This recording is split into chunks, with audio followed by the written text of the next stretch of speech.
बिस्मिल्लाहिर्रहमानिर्रहीम। अस्सलामुअलैकुम। उम्मीद करती हूँ कि आप सब लोग बिल्कुल ठीक ठाक होंगे, खैरियत से होंगे। तो चलें जी, आज का व्लॉग हम शुरू करते हैं। और अभी यहाँ पे सफाई शुरू हो चुकी है और मेरी मॉर्निंग इसी तरह होती है कि जब मेड आ जाती है ना तो फिर मैं उठती हूँ सो के, क्योंकि मैं लेट सोती हूँ तो इसीलिए फिर जल्दी मुझसे उठा नहीं जाता। तो बस यहाँ पे ना उसने आते ही आज सारी ये साफ़ सफाइयाँ शुरू कर दी, बिकॉज 2-3 दिन से इतनी ज़्यादा डस्ट हो रही थी, हवा में इतनी मिट्टी थी कि पूरे घर में मिट्टी मिट्टी हो रही थी ना। तो फिर उसने खुद ही आके सारे सोफ़े हटाए और अभी यहाँ से झाड़ू उसने दे ली है। यहाँ पे बर्तन भी वॉश कर लिए हैं, पहले किचन समेट देती है, उसके बाद बाकी के काम करती है। तो यहाँ पे ना मोप भी लगा लिया है इसने लाउंज में, तो अब ये रग दोबारा से बिछा देगी। तो इसको मैं एक दिन पहले बोल देती हूँ या फिर खुद 2-3 दिन में ना, ऐसे एक हफ्ते में ये सोफ़े हटा के तो करती ही है। मैंने इसको पहले ही बोला हुआ है, क्योंकि फिर नहीं हटाओ ना ज़्यादा दिन तक तो इतनी ज़्यादा डस्ट हो जाती है और अजीब सा लग रहा होता है कि भाई कोई आ जाए अचानक से, घर में गेस्ट आ जाएं तो फिर अच्छा नहीं लगता। तो इसलिए ना फिर ये हर हफ्ते में इस तरह से सफाई डीप क्लीनिंग हो ही जाती है। तो देख लें, अब इसने यहाँ पे ये अच्छे से सेट कर दिया है, रग भी बिछा दिया है, साथ ये जो टेबल थी ना ये भी इसने यहाँ पे ला के रख दी है और अब ये मोप लगा रही है। अच्छा, मुझे इसको देख के इतनी हंसी आई। यहाँ पे इसने दुपट्टा बांधा हुआ है और कान पे इसने फ़ोन लगाया हुआ है, तो ये साथ साथ किसी से बात भी कर रही थी और मोप भी लगा रही थी। मैंने कहा पता नहीं ऐसी कौन सी इंपॉर्टेंट कॉल आ गई है कि काम के बीच में कॉल रिसीव हो गई, तो मुझे इतनी हंसी आई इसको देख के। खैर, अब वो यहाँ पे काम करके जा चुकी है और मैं आ गई हूँ किचन में। और यहाँ पे ना मैं इमली की खट्टी मीठी चटनी बना रही हूँ, तो ये मैं काफ़ी सारी बना के रख लेती हूँ। तो मैंने यहाँ पे ये इमली का पल्प ले लिया है, अच्छे से मैंने भिगो दी थी इमली, फिर उसका पल्प मैंने अलग कर लिया और अब मैंने कुछ स्पाइसेस डाल दिए हैं। रेड चिली पाउडर 1 टीस्पून, काला नमक 1/2 टीस्पून, सॉल्ट टेस्ट के अकॉर्डिंग, 5 टेबल स्पून मैंने शुगर ऐड कर दी और साबुत धनिया और साबुत ज़ीरा लेके मैंने उसे दरदरा सा कूट लिया, 1 टेबल स्पून वो भी डाल दिया था। और इतनी देर इसको मैंने लो फ्लेम पे पका लिया कि ये इस तरह से गाढ़ी हो जाए। और यहाँ पे अब ये बन के बिल्कुल तैयार हो चुकी है। लो फ्लेम पे पकाना होता है इसको, तो फिर ये इस तरह से ज़बरदस्ती चटनी बन के तैयार हो जाती है। अब मैं इसको फ्रिज में रख लूँगी तो काफ़ी अर्से तक ये बिल्कुल फ्रेश रहती है। और अब चटनी बनाई थी और घर में दही भी जमाया हुआ था मैंने ताज़ा, तो मैंने सोचा कि मैं चाट बना लेती हूँ। तो यहाँ पे मैं बना रही हूँ दही बूंदी चाट, बिल्कुल मार्केट स्टाइल बन के तैयार होती है, जैसे कि यहाँ मुल्तान में और काफ़ी जगहों पे इस तरह की चाट मिलती है। लेकिन घर में जो बनी हुई होती है ना उसका जायका ही अलग आ रहा होता है। और देख लें दही कितना बेहतरीन सा जमा हुआ है। तो यहाँ पे ना मैं इसे थोड़ा सा पतला करूँगी बिकॉज ये बहुत ज़्यादा थिक था। पानी तो आप देख लें है ही नहीं, इस बाउल में भी कोई पानी नहीं है, जिसमें से मैंने दही निकाला है इसमें भी कोई पानी नहीं। तो यहाँ पे अब मैंने उसको अच्छे से बीट कर लिया और थोड़ी सी मैंने इसको रनिंग कंसिस्टेंसी कर ली है इसकी। और यहाँ पे ना ये मैंने बूंदियाँ ले ली थी, इनको मैंने नीम गर्म पानी में सोक कर दिया था और अब ये बिल्कुल रेडी हैं। इतनी ज़बरदस्त है ना ये, मतलब जैसी मुल्तान में मिलती है ना ऐसी कहीं नहीं मिलती हैं। तो अब मैंने देख लिया, कराची में भी मुझे इस तरह की बूंदियाँ नहीं मिली और ना ही नवाबशाह में, तो ये मुझे बहुत अच्छी लगी। तो मैं काफ़ी सारी मंगा के रख लेती हूँ। और यहाँ पे ये मैंने प्याज, टमाटर, हरी मिर्च, हरा धनिया, पुदीना, एक आलू मैंने माइक्रोवेव में बॉईल कर लिया था, ये सारी चीज़ें मैंने इसमें डाल दी। साथ मैंने हरी चटनी पीस के डाल दी है, इमली की चटनी डाल दी है और ये जो दही बड़ों का स्पेशल मसाला मैं बना के रखती हूँ वो डाला है। साथ ही मैंने इसमें चाट मसाला शामिल कर दिया है और काला नमक भी मैंने इसमें डाला था। और अब इन सारी चीज़ों का अच्छे से मिक्स कर लूँगी।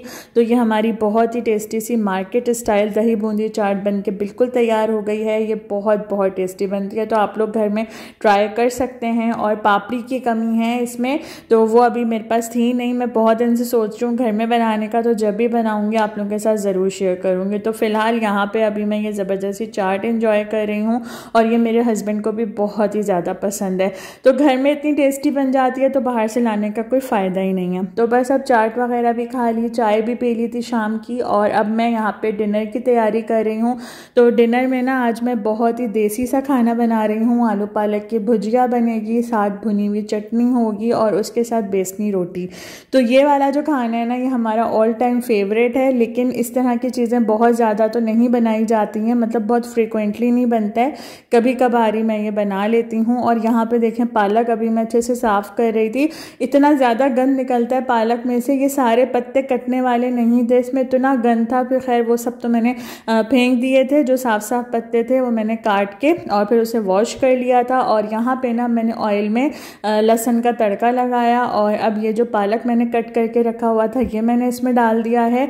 और साथ ही ना मैं इसमें लहसुन डालूंगी 2-2 टुकड़ों में कट करके, और ये 5-6 गोल लाल मिर्चें मैंने डाल दी हैं।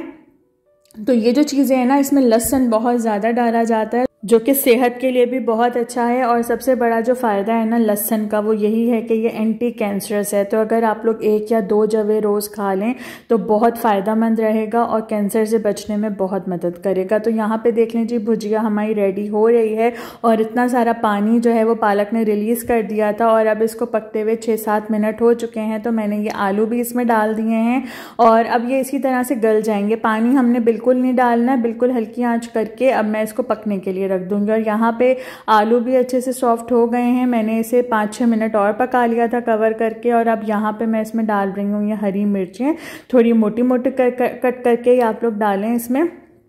ये भुजिया इतनी टेस्टी बनती है ना, इसमें किसी भी किस्म के कोई टमाटर की या किसी भी चीज़ की ज़रूरत नहीं है, ये एज इट इज़ बहुत टेस्टी बनती है। तो आप लोग ज़रूर ट्राई करके देखें इस रेसिपी से। मैंने काफ़ी लोगों को देखा है वो टमाटर भी डालते हैं, लेकिन मैं नहीं डालती इसमें, ये बहुत मज़े की बनती है।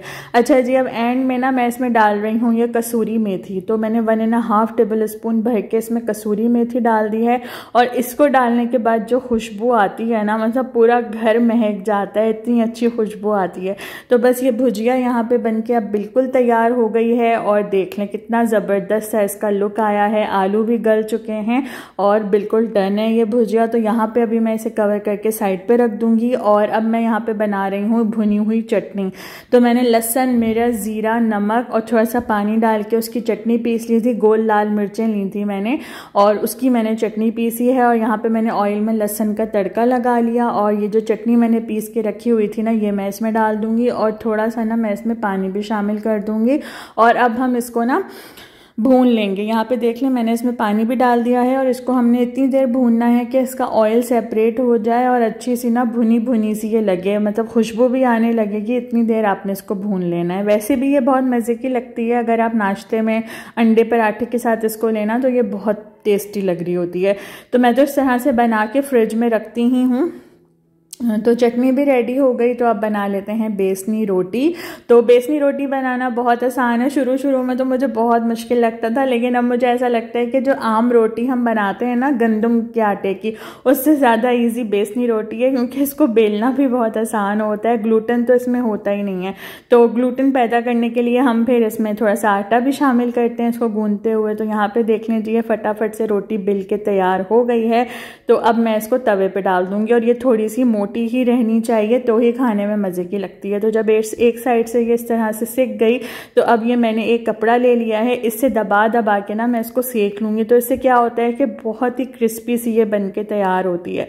और उसके बाद जो है इसको हमने आग पे तो सेकना ही है। तो जब इस तरह से ये एक साइड से हो गई ना, अब मैं इसको आग पे सेक लूँगी। और इतनी क्रिस्पी और इतनी मज़े की ये रोटी लगती है।